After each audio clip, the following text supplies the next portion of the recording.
할렐루야. 여러분 행복하십시오. 성령 충만하십시오. 요한계시록 21장 22장에서는 이 천국에 대해 아주 중요한 한 가지 사실을 말씀하십니다. 바로 이 표현입니다.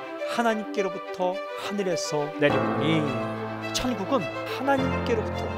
이게 무슨 말입니까? 천국은 인간이 만드는 게 아니라는 말씀입니다. 그렇다면 무슨 말씀인가? 천국은 선물이다. 조하는 찬송가 가운데 469장이 있습니다. 이렇게 시작됩니다. 내 영혼의 그 깊은 데서 맑은 가락이 울려나네. 하늘 곡조가 언제나 흘러나와 내 영혼을 보이사네.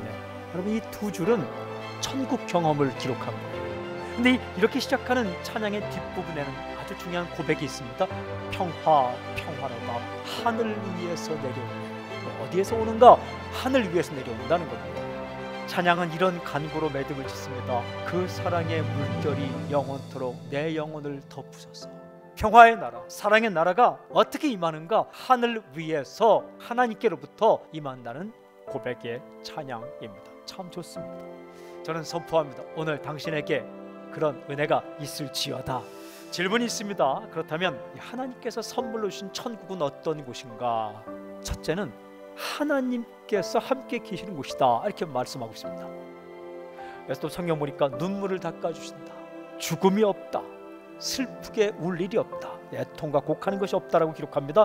더 이상 아프지 않는다. 이 땅에서 우리가 겪게 되는 고통과 한숨, 눈물, 절망 다 지나갔다. 얼마나 좋은 곳입니까? 이런 곳이 바로 천국이다. 근데 그 천국이 선물로 주어진다는 거예요. 살리는 물, 회복시키는 물, 사람을 일으키는 샘물로 예수님께서 인도하고 계시다. 그리고 이 행동이 이어집니다. 그들의 눈에서 모든 눈물을 씻어주실 것입니다. 이 요한계시록 7장 17절 읽어보면 인간 존재를 딱 두 가지로 정의합니다. 인간은 목마르다, 인간은 눈물을 흘린다. 이 문제를 해결해 주신다는 거예요. 사람은요, 목이 말라요. 돈에 물을 마셔도, 권력에 물을 마셔도, 기에 강물을 마셔도 목이 마릅니다. 그 목마른 그 영혼을 누가 채워주시는가? 예수님께서 채우신다는 거죠. 이런 천국을 하나님께서는 이 땅 가운데 사는 우리가 맛볼 수 있게 해주십니다. 이게 선물이라는 거예요. 이 회복과 위로를 인간이 만들어낼 수 없다는 겁니다. 하늘로부터, 하나님께로부터 선물처럼 내려온다는 것이죠. 어떤 모습으로? 요한계시록 21장에 보면 결혼식 날 신랑 앞에 단장한 신부의 모습처럼 내려온다라고 기록하고 있습니다. 아주 중요한 질문이 있어요. 천국이 하나님의 선물이라면 천국은 어떤 사람에게 선물로 주어지는가? 해답은 우리가 읽은 21장 3절에 있어요. 하나님의 백성입니다. 더 깊은 질문이 있어요. 도대체 이 하나님의 백성의 특징이 무엇인가? 예수님께서 하신 말씀을 읽어보면 첫째는 마태복음 5장, 6장, 7장이 산상보훈, 그 5장, 6장, 7장을 시작하는 제일 처음 말씀이 심령이 가난한 자, 천국이 저희 것입니다. 심령이 가난하다, 마음이 가난하다. 도대체 어떤 사람일까? 한마디로 말씀드리면 하나님 앞에 엎드리는 사람. 가난하다라는 것은 빈털터리가 되었다라는 겁니다. 완전히 엎어지고 엎드려서 자기 것을 내세우지 않는 태도를 마음이 가난하다라고 표현하고 이렇게 고백하는 겁니다. 나는 아무것도 아닙니다. 하나님만 바라봅니다.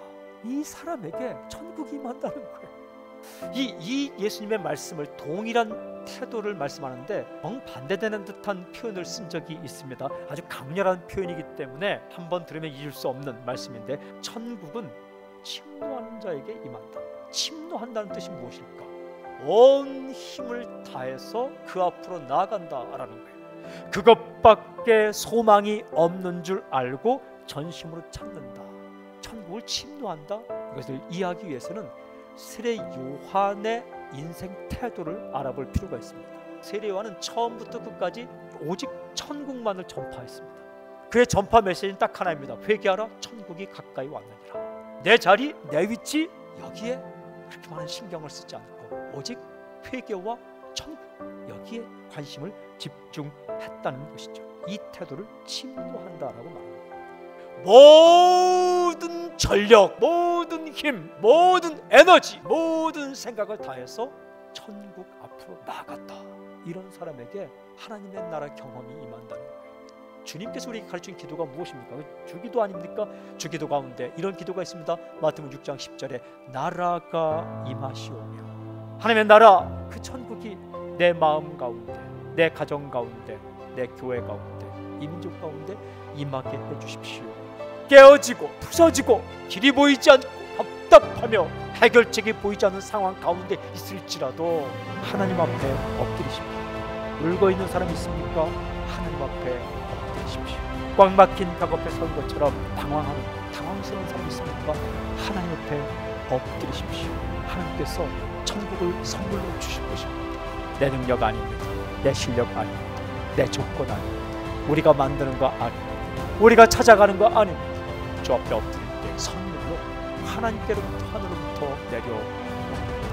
그 천국이 오늘, 그 하나님 나라의 경험이 오늘 당신 인생 가운데 임하기를 좀 선포합니다. 가정 가운데 임하기를 선포합니다. 특별히 우리 교회 가운데도 하나님의 나라가 경험되는 역사가 있기를 저를 선포합니다.